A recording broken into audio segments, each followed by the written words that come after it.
हरे कृष्णा। कृष्ण कथालय में आप सभी का स्वागत है।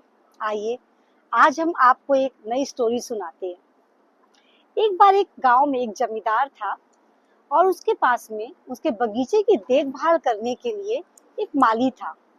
साथ ही उसके घर में एक पंडित भी था। वो माली जिसे थोड़ी बहुत पौधों की ज्ञान था, नॉलेज था। बस एक बार हुआ, जमींदार अपने बगीचे में सैर कर रहा था तो उसने देखा कि जो माली है वो बहुत परिश्रम से पौधों के पत्तियों पे, उनकी शाखाओं पे जल दे रहा है और जो फूल है उन पे जल दे रहा है। तो उसे बड़ा आश्चर्य हुआ।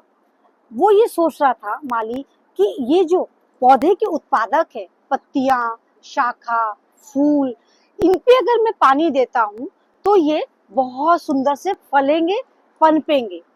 ये देख के जमींदार को बड़ी तकलीफ हुई। वो गया, उससे माली को बोला, आप ये क्या कर रहे हो? अगर आप पत्तियों पे, फूलों पे, शाखाओं पे अगर ऐसे जल दोगे तो ये सब कुछ मर जाएंगे, सड़ जाएंगे।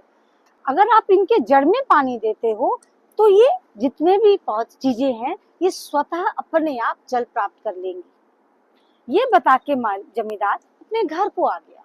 जब घर में गया तो उसके पास जो पंडित था, जो थोड़ा बहुत उसको ज्ञान था लेकिन उसमें बुद्धि नहीं थी, सिर्फ शब्दों के ज्ञान से वो कार्य करता था। उसने देखा कि वो बैठा हुआ है, उसके सामने 56 भोग लगे हुए हैं और उस 56 भोग के उसने छोटे छोटे पिंड बनाए और पिंड बना के वो अपने कानों को खिला रहा है, अपनी नासिका को खिला रहा है, अपनी आंखों को खिला रहा है, अपने हाथों को खिला रहा है और पैरों पे लगा रहा है। ये देख के उसको बड़ा आश्चर्य हुआ।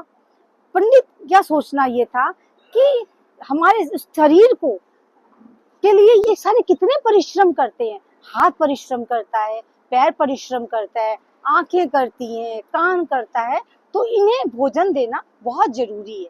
इसीलिए वो एक एक पिंड को लगाता, कर्णाभ्याम नमः स्वाहा, चक्षुआभ्याम नमः स्वाहा कर रहा था।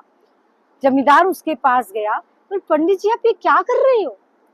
अगर आप उदर को, पेट को अगर भोजन दे दोगे तो ये जो अंग है स्वतः ही तुष्ट हो जाएंगे। तो आप इनको भोजन दीजिए, इनको अलग से भोजन देने की जरूरत नहीं है। उसी प्रकार इससे हमें क्या शिक्षा मिलती है? इसी श्रीमद् भागवतम में कहा गया है, यथा तरोर उन्मूलन निषेचनीन तृप्यन्ति तत्स्कंद भुजोपशाखा प्राणोपराच्च यथेन्द्रियाणाम तथैव सर्वाहरम मुच्यते। जिस तरह वृक्ष की जड़ को सींचने से तना, शाखाएं तथा टहनियां पुष्ट होती हैं और जिस तरह पेट को भोजन देने से शरीर की इंद्रियां तथा अंग प्राणवान बनते हैं, उसी प्रकार भक्ति द्वारा भगवान की पूजा करने से भगवान के अंग स्वरूप सभी देवता स्वतः ही तुष्ट हो जाते हैं। हरे कृष्ण।